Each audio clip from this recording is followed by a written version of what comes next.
Inuyasha is the classic story of dog half-demons, reincarnated priestesses, and the jewel shards that keep them together. The series has spawned films, video games, and even a live theatrical show. And now, with the spin-off sequel, Yashahime, Princess Half-Demon on the way, it might be time to dust off our knowledge. Here's 5 things you need to know about Inuyasha.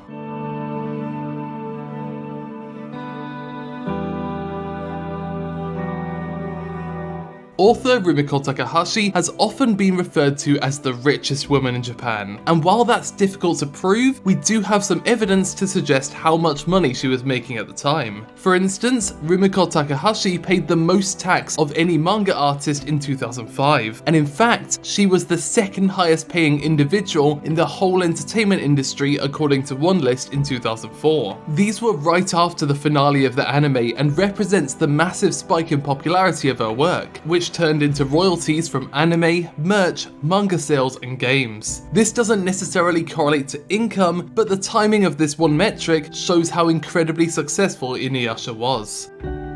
And of course, Inuyasha wasn't just popular in Japan, it had become a huge hit in the US as well. Adult Swim creative director Jason DeMarco was a big fan of Rumiko Takahashi and had been trying to get her work onto the programming block, failing with Ranma 1/2 due to the amount of nudity. But when Inuyasha came along, it was perfect. A Rumiko Takahashi series like he'd been wanting, and it had 167 episodes that would occupy viewers for years, especially since they kept rerunning it. According to DeMarco, until Attack on Titan and all the new anime came along on Toonami, Inuyasha was Adult Swim's best performing show.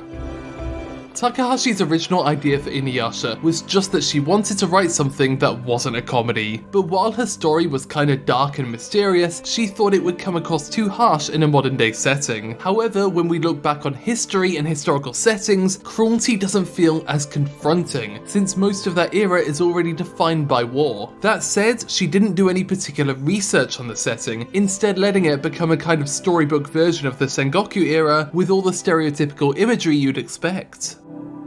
Some storytellers have everything set out from the start: plot details, character relationships, and the all-important ending. For them, it's just a case of putting it down on paper. Rumiko Takahashi is not one of those people, and in fact, during a 2001 interview with Animerica, she didn't even know if Inuyasha was going to end up with Kagome or not. Instead, she says that she's just writing with a hope that their relationship will have a resolution. Of course, we now know that the two get married, but for her, the best way to write manga is just to write in the moment and then trust in what the characters would do, rather than lead them down a specific predetermined path.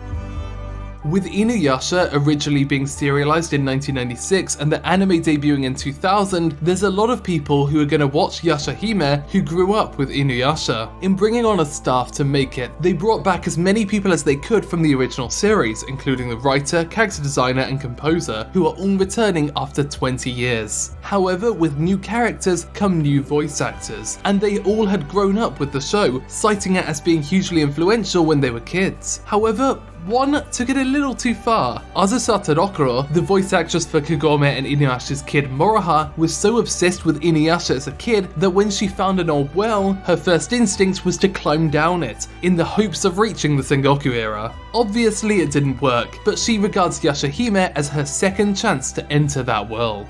Thanks for watching OTAQUEST in Japan. Feel free to subscribe to find out more about the art and creation of Japanese pop culture.